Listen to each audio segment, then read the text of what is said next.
So I had went to the door. I was expecting a package. The mailman knocked and he gave me several packages. And this is a package that I was expected from Valerie Leonard Designs. She is out of San Antonio, Texas.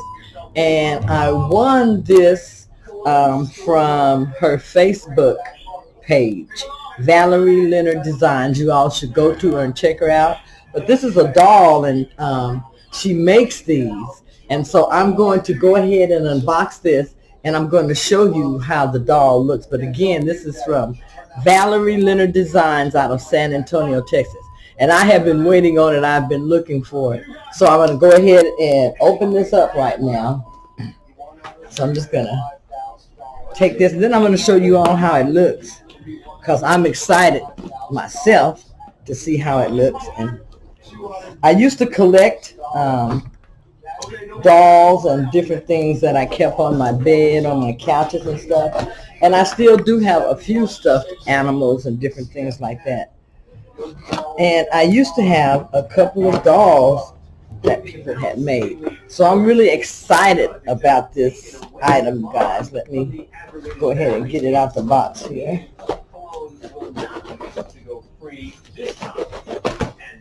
Okay. So I've gotten the box cut open, you guys. Look at that. That looks really cool. So this is the doll. She had a picture of it on her Facebook. So she's got it packed really good. I'm going to go ahead and take it out of the box. Look at that, you guys. Look at that. That is really cool.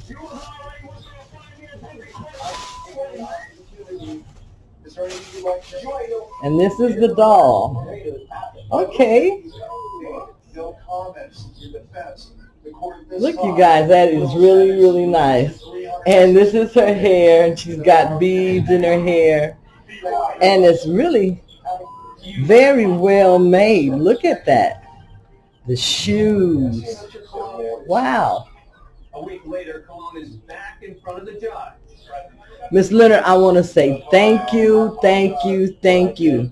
I love the doll, and I'm going to place this somewhere that it's treasured and it's going to be seen, and I will be letting people know where I got this from. Again, everyone, this is from Valerie Leonard Designs out of San Antonio, Texas.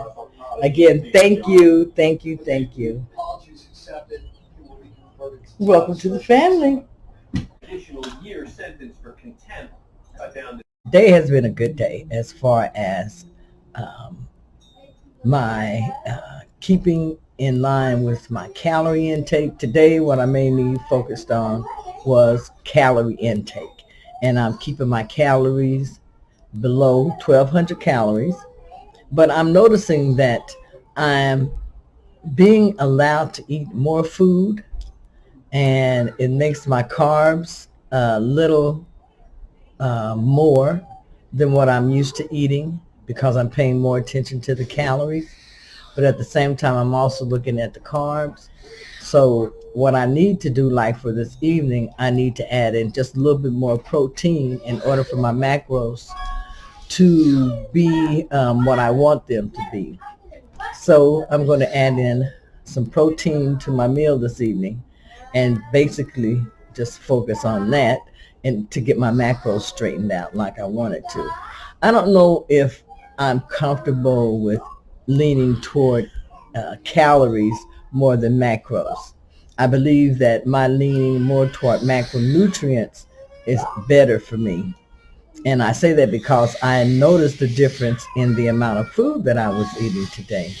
And I noticed also that I felt like I could be a little bit more lenient with my food choices since I was watching my calories. And I really don't want to feel like that, because I have gotten accustomed to eating the ketogenic way. Now, so like I said, this evening I'm going to focus on mainly just having a little more protein in my diet to raise my protein up to the percentage that I feel it needs to be in order to round out my macros for today. Now I am going to still do intermittent fasting. However, I am shortening my eating window. It would be either a 4-hour eating window or a 1-hour eating window. I am going down to eating one meal a day, and I'm going to do that for a week. Now, I've done this before, and I lost 9 pounds for that week. So I do know that one meal a day will get the scale moving for me. The only thing is I really prefer to eat 2 meals a day and to have those as smaller meals, and basically just to eat like that because I feel more comfortable. But sometimes you have to make a sacrifice, especially if you are wanting to lose weight. And if you're on a plateau and you've been there for a while, you're going to have to make some changes. You're going to have to tweak your diet in order to make that scale move. So that's what I've been working on, tweaking my diet. Now, I've had some non-scale victories.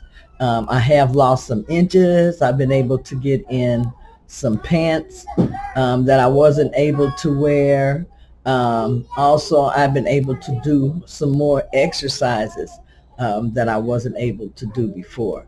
So I've had some non-scale victories, and I'm very, very happy for those. But I guess I'm just concentrating more on pounds lost, and I want to see a bigger amount of weight loss than what I'm seeing. So I'm hoping that by next week I'll have better weight loss. But like I said, I'm going to weigh again at the end of the month. The beginning and the end of the month. I've already weighed twice this month, and I've only had, like I said, a 3-pound weight loss. I've had some non-scale victories, and I'm very proud of all of these. So it can be discouraging when the scale is moving slow, but just remember your non-scale victories count also. I haven't been taking my own advice as far as patting myself on the back and saying, hey, job well done, you're doing good, you're losing inches, you're building your endurance. There are so many other things that you can get that's beneficial also from losing weight or from getting healthier. So look at the big picture when you're looking at getting healthier and losing weight, because a lot of times you have to get healthier first in order for your body to start losing weight.